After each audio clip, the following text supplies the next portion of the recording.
Bien, vamos entonces a continuar y a terminar con sistema respiratorio, ¿sí? Lo primero que nosotros vamos a ver en esta parte es el control del sistema respiratorio. Ustedes en realidad esto ya lo han visto.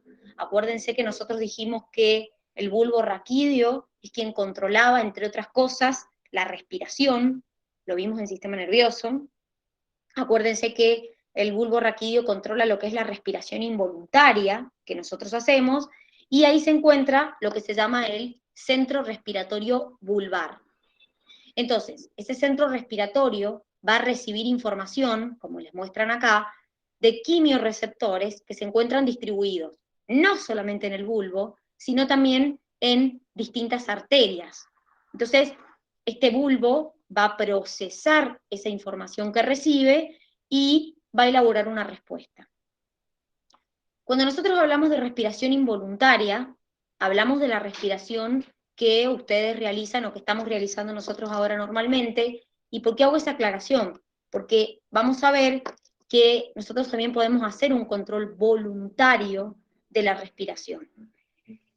El bulbo tiene dos grupos neuronales, uno ubicado en posición dorsal y otro ubicado en posición ventral, donde uno va a controlar la ciclicidad, es decir, el tiempo entre inspiración y expiración, y el grupo respiratorio ventral, recuerden que son neuronas, van a controlar la amplitud, es decir, el volumen de aire que se moviliza entre inspiración y expiración. Como hemos venido diciendo, de hecho también, por ejemplo, cuando vimos la presión arterial, dijimos, bueno, para regular la presión arterial, yo tengo que tener receptores que me detecten cuando la presión ha aumentado o ha disminuido. Bueno, en este caso pasa lo mismo. Es decir, yo tengo que tener receptores que me detecten, por ejemplo, cambios en el oxígeno o en el dióxido de carbono. Entonces, ¿qué vamos a tener? Vamos a tener quimiorreceptores, que son receptores que van a detectar cambios en la concentración o en la presión de oxígeno y de dióxido de carbono.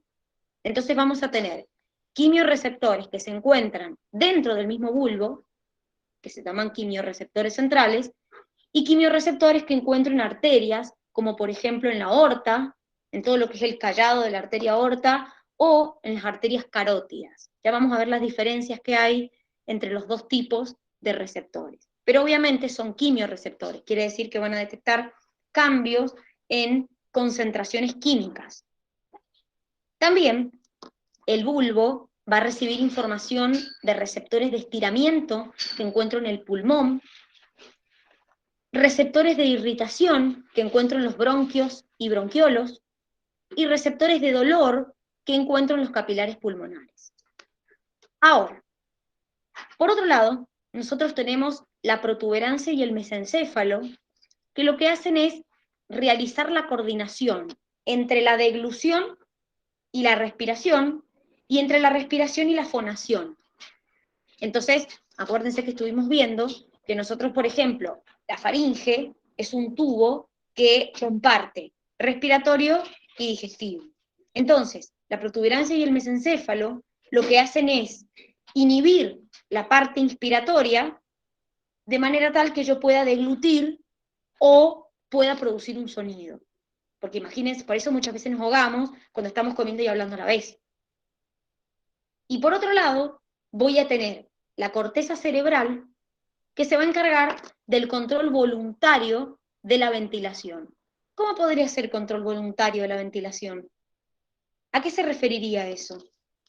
Por ejemplo, Al, ¿qué se con- les ocurre? al control de los músculos esqueléticos, o sea, por ejemplo, los músculos adicionales de de la respiración o forzar, por ejemplo, cuando yo largo todo el aire de golpe, no, no me sé explicar, pero bueno. Bueno, por ejemplo, podría ser cuando yo digo, bueno, voy a hacer una inspiración o una expiración profunda. Entonces digo, bueno, voy a inspirar y hago una inspiración profunda o expiro, en ese caso estoy haciendo una inspiración y una expiración forzada, y en ese caso estoy haciendo un control voluntario.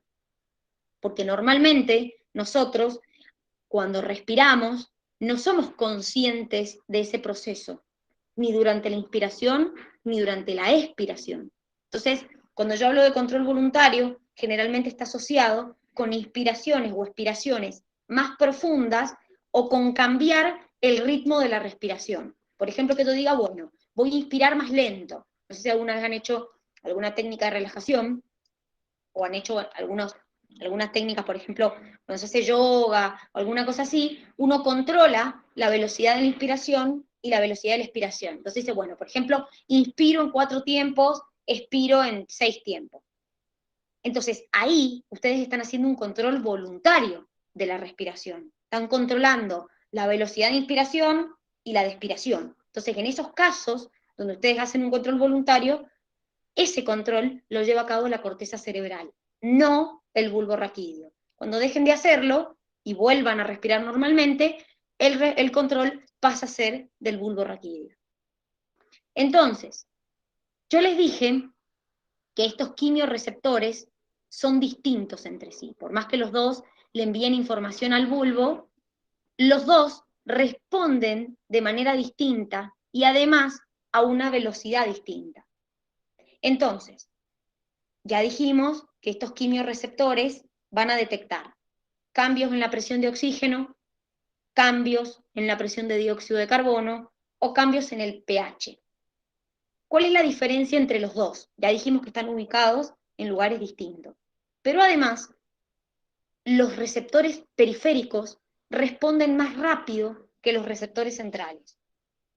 Los receptores periféricos responden en segundos y los receptores centrales tardan unos minutos en responder. Pero además, ambos receptores son sensibles a cosas distintas. Entonces, por ejemplo, cuando hay una disminución en la presión de oxígeno, el receptor periférico es más sensible a esa caída en la presión de oxígeno y en menor medida al aumento de dióxido o a la disminución del pH. Por otro lado, los receptores centrales que tenemos en el bulbo pasa lo contrario. Son más sensibles a disminuciones en el pH y aumentos en la presión de dióxido que a cambios en la presión de oxígeno. Ambos, cuando yo tenga un descenso en la presión de oxígeno o un aumento en la presión de dióxido, van a responder hiperventilando. ¿Qué significa? Y van a aumentar la frecuencia respiratoria. ¿Para qué? Para lograr incorporar más oxígeno, porque tengo un déficit de la presión de oxígeno, y al hiperventilar también aumento la pérdida de dióxido de carbono, porque justamente estoy teniendo un aumento de presión de dióxido. Entonces con la hiperventilación logro incorporar más oxígeno y perder más dióxido de carbono.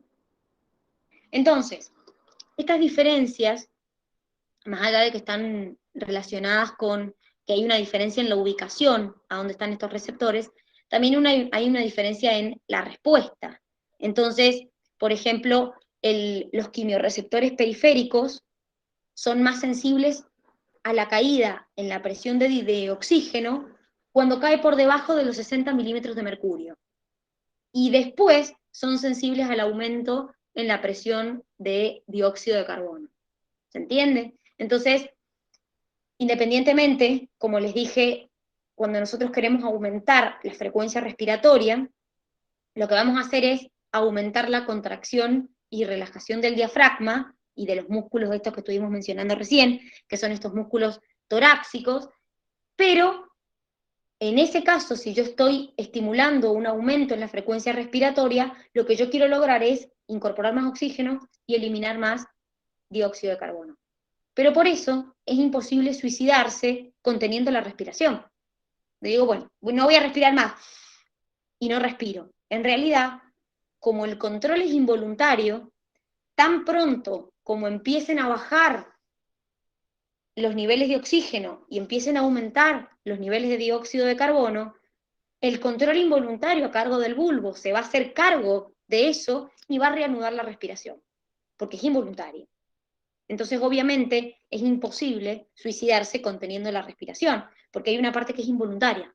Entonces, cuando el bulbo detecte que no hay suficiente oxígeno o que hay mucho dióxido, inmediatamente soltamos el aire y empezamos a respirar otra vez normalmente. ¿Sí? Ahora,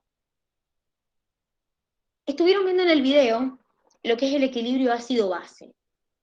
Antes de empezar a ver el equilibrio ácido-base, necesito que repasemos esto.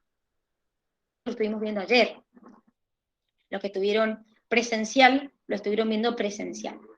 Esta reacción es muy importante. ¿Por qué? Porque nosotros dijimos que el dióxido de carbono lo podíamos transportar de 3 maneras. ¿Cómo eran esas maneras?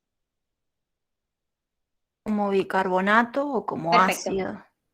A ver, como bicarbonato, el mayor porcentaje. ¿Qué más?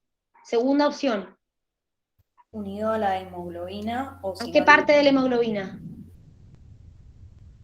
Al grupo amino, el grupo amino. Muy bien, al grupo amino. Tercera opción, disuelto en el plasma, como dióxido de carbono. perfecto, disuelto en el plasma como dióxido de carbono. Entonces, cuando nosotros vimos esta reacción, dijimos que esta reacción tiene doble sentido o doble desplazamiento porque se puede dar hacia un sentido o hacia el otro. Y que se dé hacia un sentido o hacia el otro dependía de la concentración de dióxido de carbono. Entonces dijimos ayer, bueno, por ejemplo, si nosotros aumenta la concentración de dióxido, esto es muy simple. Si yo aumento la concentración de dióxido, la reacción se va a desplazar hacia allá. Es decir, la anhidrasa carbónica me va a unir dióxido y agua, me va a formar ácido carbónico, y el ácido carbónico, como es débil, tiende a disociarse en bicarbonato y protones. Por otro lado, cuando pase lo contrario, cuando la concentración de dióxido disminuya, yo voy a tender a la formación de dióxido. Entonces la reacción se va a desplazar hacia allá. Entonces, este bicarbonato se va a combinar con protones, me va a formar ácido, y el ácido se va a disociar en dióxido y agua. ¿Por qué hago esto? ¿Por qué aclaro esto? Porque esta reacción es la que me está condicionando también esto que ustedes vieron acá como acidosis y alcalosis.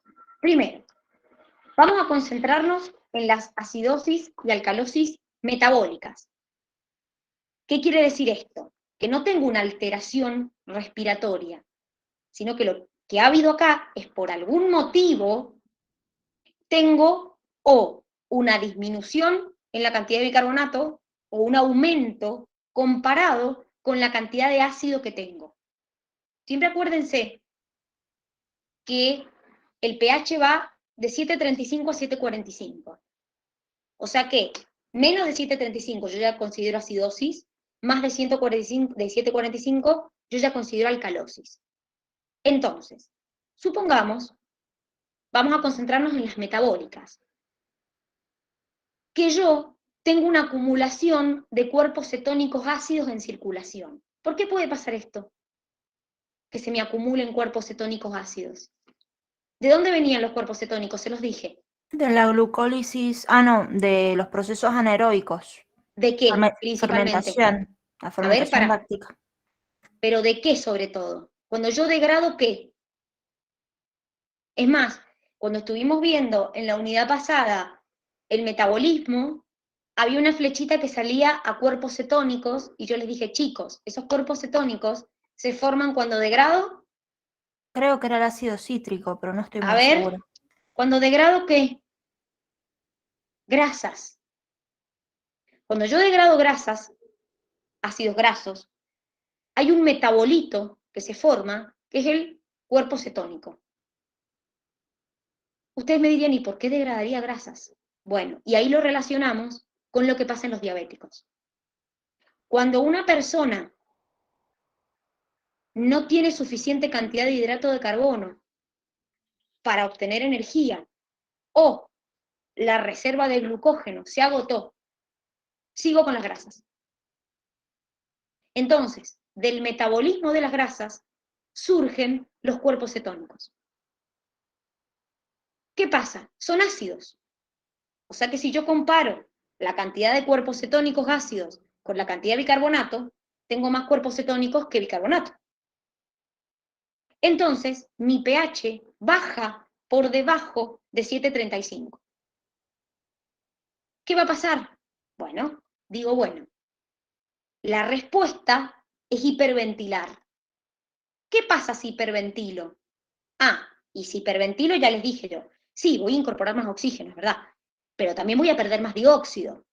O sea que mi dióxido de carbono va a disminuir. Entonces, si mi dióxido de carbono disminuye, ¿para dónde se desplaza la reacción? Para la formación de dióxido.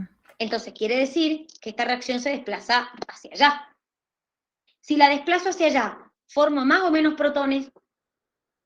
Menos. Menos. Entonces, si formo menos protones, ¿qué pasa con mi pH?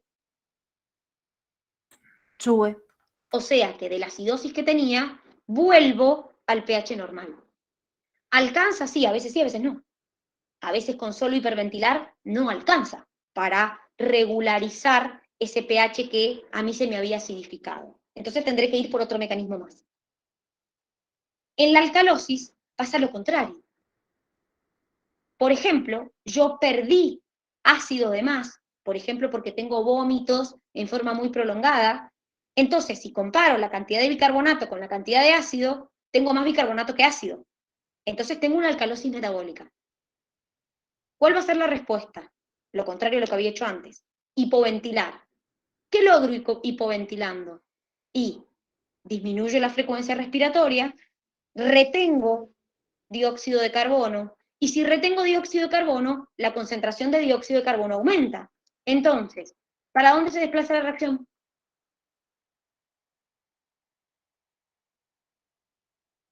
¿Podés repetirlo pero más lento?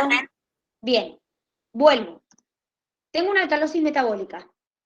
Pierdo ácido, por ejemplo, porque vomité. Mi respuesta es hipoventilar, es decir, disminuyo la frecuencia respiratoria. Retengo dióxido con la hipoventilación. O sea que voy a tener más dióxido o menos si lo estoy reteniendo. Más. Más. Si tengo más dióxido, ¿para dónde se desplaza la reacción? A la derecha. Es decir, la desplazo hacia allá. ¿Qué formo? Ácido. Ya entendí. Formo protones y entonces, ¿qué va a pasar con mi pH? Disminuye. Baja. Exactamente. Entonces compenso. Repito, lo mismo. A veces alcanza, a veces no. Pero la primera respuesta que voy a dar es regular la respiración. Es la más fácil. ¿Sí? Entonces, ¿por qué la puedo dar? Es porque no tengo una alteración respiratoria. Entonces puedo, como es una alcalosis o una acidosis metabólica, compensar con la respiración. Pero claramente, si tengo una alteración respiratoria, no voy a compensar con la respiración, porque no puedo compensar. Entonces, esto es la parte metabólica. Si tuviéramos que hacer un resumen, diríamos, en la acidosis metabólica, baja mi pH, si tengo una acidosis, tengo poco bicarbonato comparado con la cantidad de ácido. ¿Cuál es la respuesta? Hiperventilar. Entonces, ¿qué pasa? Disminuyo la cantidad de dióxido de carbono. Ese es el cuadrito que les ponía al final del video con flechitas para abajo y para arriba. En la alcalosis pasa lo contrario. Mi pH aumentó, tengo más bicarbonato que la cantidad de ácido que tengo. ¿Cuál es la respuesta? Hipoventilar. Entonces retengo dióxido, entonces la presión de dióxido aumenta. Entonces, ¿qué es lo que les decía el chico en el video? En una acidosis metabólica baja pH, baja presión de dióxido, baja bicarbonato. Y es lo que yo le decía a la Cami, la presión de dióxido baja por respuesta a la acidosis. Lo mismo en la alcalosis. En la alcalosis aumento pH, o sea que tengo alto el bicarbonato. ¿Por qué aumenta la presión de dióxido? Porque es una respuesta a la alcalosis. Entonces, por eso, en el video aparecían todas las flechitas para arriba o todas las flechitas para abajo. Porque los cambios en dióxido de carbono son la respuesta a esa acidosis o a esa alcalosis. ¿Se entiende? Sí, se entiende. Bien. Ahora, me voy al revés. Tengo una acidosis o una alcalosis respiratoria. Si ustedes van a la lógica, y yo les digo, chicos, tengo una acidosis o una alcalosis respiratoria, claramente no puede ser la respuesta respiratoria. Porque si tengo una alteración respiratoria, ¿cómo voy a responder con forma respiratoria? No tiene lógica. Ustedes imagínense, una persona que tiene EPOC o cáncer, no respira correctamente, no ventila correctamente. Entonces, ¿qué pasa? Hipoventila. Entonces, no solo incorpora menos oxígeno, sino que libera menos dióxido de carbono. Si libero menos dióxido de carbono, se empieza a acumular. Si se empieza a acumular el dióxido de carbono, ¿para dónde se desplaza la reacción? Para la derecha. Si se desplaza a la derecha, ¿qué formo? Ácido. O sea, protones. Entonces, ¿qué pasa con mi pH? Baja. Baja. Por eso se llama acidosis respiratoria. No le puedo decir, che, dale, respira bien, porque no puede compensar en forma respiratoria porque tiene una alteración pulmonar. ¿Qué voy a tener que hacer? Y buscar otro mecanismo. Por ejemplo, la orina. ¿Qué voy a hacer? Voy a eliminar protones por orina y voy a retener bicarbonato por orina. Entonces, si ustedes se acuerdan lo que salía en el video, en una acidosis respiratoria disminuye mi pH. En la acidosis respiratoria, ¿qué pasó? La presión de dióxido está alta porque no puede respirar, porque está hipoventilando. Entonces, ¿cuál es la respuesta? Retener bicarbonato y eliminar protones. Entonces, por eso el bicarbonato aumenta, porque lo está reteniendo y está eliminando protones por orina. Entonces, en la acidosis respiratoria era al revés. Baja pH, aumenta presión de dióxido, aumenta bicarbonato. ¿Pero por qué? Porque el aumento de bicarbonato es justamente porque es una respuesta a la acidosis respiratoria. Es lo mismo que vimos antes. El cambio en la presión de dióxido era una respuesta a la acidosis metabólica. ¿Se entiende? Entonces en el video, cuando les muestro el cuadro final, es como que él mete todo, el cambio y la respuesta frente a ese cambio, en el mismo cuadrito. La acidosis respiratoria puede también darse en el mismo, claro, porque vos en realidad, pará, Romy, porque depende en qué momento. Es decir, si vos ya diste la respuesta, vos vas a hiperventilar. Acuérdense que en la altura, la primera respuesta que yo daba, ¿qué era? Cuando yo estaba en una altura. ¿Cuál era la primera? Hiperventilar. Exactamente. O sea que si yo considero lo que hago como primer respuesta frente a la altura, es hiperventilarme. O sea que si me hiperventilo, ¿qué me va a pasar en realidad? Voy a tener una alcalosis. Entonces, fíjense, si yo hiperventilo en forma prolongada, por ejemplo, acá sale el ejercicio físico, pero por ejemplo, si hiperventilé porque me encuentro a altura, ¿qué va a pasar? Hiperventilo, pierdo dióxido, pierdo dióxido, pierdo dióxido, pierdo dióxido. Está bien, voy a incorporar más oxígeno, sí, es verdad, pero también voy a perder más dióxido. Entonces, si pierdo dióxido, ¿para dónde va la reacción? Para la izquierda. Para allá. Perfecto. Entonces, ¿produzco menos o más protones si se va para allá? Menos. Menos. Entonces, por eso es una alcalosis, porque mi pH aumenta. ¿Qué voy a hacer? ¿Respirar? Y no, si te estoy diciendo que no puedo alterar la respiración. Entonces la respuesta va a venir por orina. En ese caso, voy a retener los protones por orina. Y voy a eliminar bicarbonato. Entonces, nunca en una acidosis o en una alcalosis respiratoria, la respuesta puede ser respiratoria. Porque muchas veces no puedo alterar la respiración. Entonces la compensación tiene que venir por otro lado. Tiene que venir por parte de la orina, que es la otra manera que yo tengo de perder protones o de retenerlos, vía orina. ¿Se entiende? Entonces, miren, para que quede claro, acuérdense, la concentración de protones es inverso a lo que uno piensa con el pH. A más protones, cuanto más alto están los protones, más ácido estoy, o sea, mi pH es más bajo. Entonces puedo tener una acidosis metabólica, eso significa que tengo el bicarbonato bajo, o una acidosis respiratoria, y eso significa que la presión de dióxido de carbono, o la concentración de dióxido de carbono, es alta. Y al revés, si tengo concentración de protones baja, mi pH es alto, tengo una alcalosis. Entonces, puede ser metabólica o respiratoria. En la metabólica tengo el bicarbonato alto, en la respiratoria tengo el dióxido de carbono bajo. Entonces, en conclusión, es lo que les decía el video. Cuando yo hablo de metabólico, hay cambios en la concentración de bicarbonato, a menos o a más, y cuando hablo de respiratorios, hay cambios en la presión o concentración de dióxido de carbono. Por eso se llama respiratorio o metabólico. ¿Se ha entendido? Sí, ahora sí. Bien. ¿Ha quedado alguna duda de esto? ¿Algo que me quieran preguntar? ¿No? No, Perdón, Cami, ¿qué dijiste? Hay una curva que te dice el trastorno según el porcentaje y puedes saber cómo es la compensación.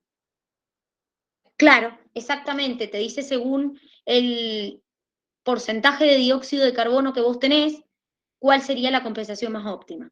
Sí, lo que pasa es que en este caso, ustedes solamente ven, en el caso de la bibliografía que ustedes tienen, solo ven un tipo de respuesta frente a cada alteración. Es decir, cuando hago una alteración metabólica, la compensación respiratoria, y cuando hago la alteración respiratoria, la compensación por orina.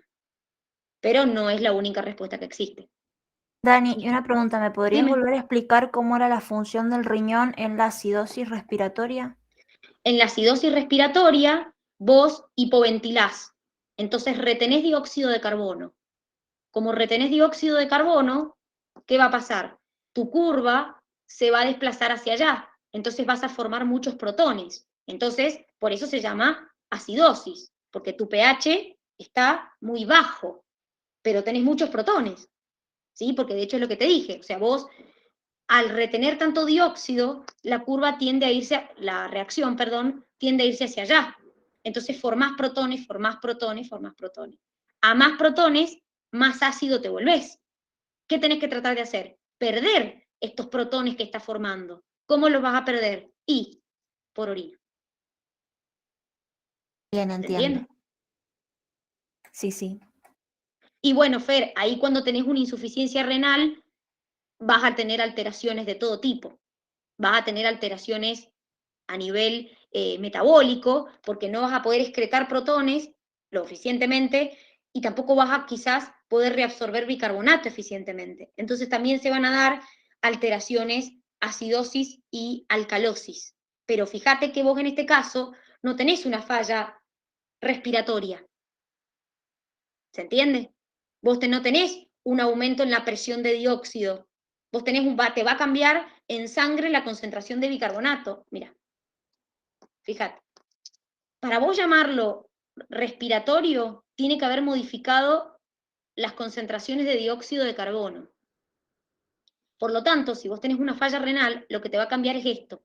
Vas a tener menos o más bicarbonato en sangre. Entonces vos vas a tener alteraciones como acidosis o alcalosis metabólicas. No va a ser respiratoria. O sea, vos acá das una respuesta respiratoria, o sea, vos acá das una respuesta por orina, porque tenés una alteración respiratoria, entonces no te queda otra que eliminarlo por orina. Pero en este caso, que vos tenés una alteración renal, el cambio va a ser metabólico. Vas a tener más o menos bicarbonato, y entonces de esa manera tu pH va a cambiar en sangre. Si vos retenés más bicarbonato, vas a estar más alcalino. Mira, si vos tenés más bicarbonato, vas a tener una alcalosis metabólica, y si tenés poco bicarbonato, vas a tener una acidosis metabólica. ¿Se entendió, Fer? Exacto, estás en la B. Exactamente. Básicamente, estás en la B, porque son las dos maneras de compensar que vos tenés.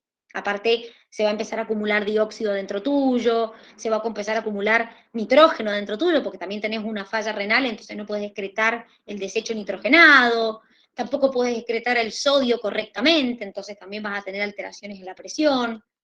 O sea, básicamente va a ser como un desequilibrio general, básicamente. Bueno, muchachos, nos vemos mañana, que tengan una hermosa tarde, mañana hacemos TP. Chau, chau. Ok, Hasta mañana. gracias Dani, nos vemos. Chao, nos vemos, chicos. Chao, Dani, Chau, gracias. chau. Hasta mañana. Chau, chau.